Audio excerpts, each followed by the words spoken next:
Hello everyone, hope you all are doing fine today. आज का हमारा topic first president of India doctor Rajendra Prasad के बारे में कुछ चीज़ें जाननी है। तो उससे पहले हम आज के दिन के इम्पोर्टेंस के बारे में जानेंगे कि 26 जनवरी आखिर मनाया क्यों जाता है।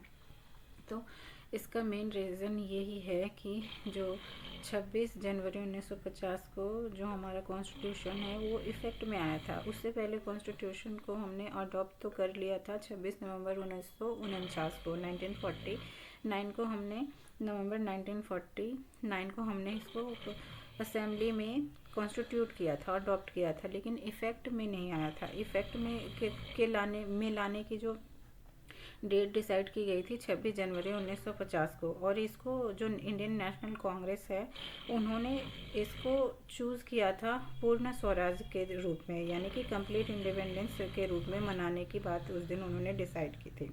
और ये बात 26 जनवरी 1930 में डिसाइड की गई थी। तो इसके अलावा अगर जो हम आज के इम्पोर्टेंस की बात करें यानी 2026 की, तो आज का ये इवेंट बहुत ही इम्पोर्टेंट है, क्योंकि कर्तव्य पथ पे आज हमारे देश की प्रेसिडेंट द्रौपदी मुर्मू जी सल्यूट कर रही हैं हमारे इस तीनों सेनाओं को। इसके अलावा ये आज का दिन का जो थीम है इस 2026 के 77वें रिपब्लिक डे का जो थीम है 150 ईयर्स ऑफ वंदे मातरम, ये हमारा थीम है। और यानी कि हमने वंदे मातरम ने 150 साल पूरे कंप्लीट कर लिया ऐसा। उसके बाद जो आज के चीफ गेस्ट के बारे में अगर जो हम बात करें तो Antonio Costa and Ursula von der Leyen आज रिप्रेजेंट कर रहे हैं द यूरोपियन यूनियंस को यहाँ पे।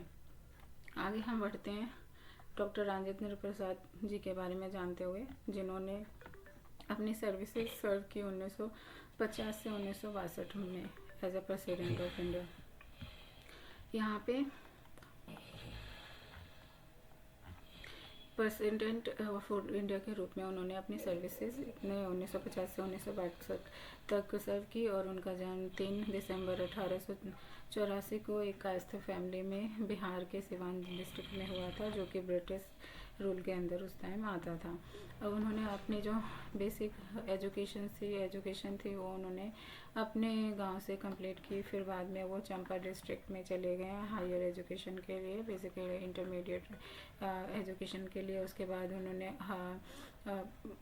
प्रसाद जी ने बहुत सारे वेरियस एजुकेशनल इंस्टीट्यूशन में एज अ टीचर भी अपनी सर्विसेज दी। उसके बाद उन्होंने एमए इकोनॉमिक्स किया। फिर उसके बाद वो इंग्लिश के प्रोफेसर बने और उन्होंने बहुत सारे कॉलेजेस में एज अ इंग्लिश प्रोफेसर वहाँ पे अपनी सर्विसेज प्रोवाइड की। मुजफ्फरपुर बिहार में उन्होंने एज अ प्रिंसिपल अपनी सर्विसेज दी। उसके बाद वहाँ से वो आगे बढ़े और रिपॉन कॉलेज कलकत्ता में उन्होंने जिसको कि सुरेंद्र नाथ लॉ कॉलेज भी कहते हैं, वहाँ पे उन्होंने 1919 में परसिक्यूअल लॉ।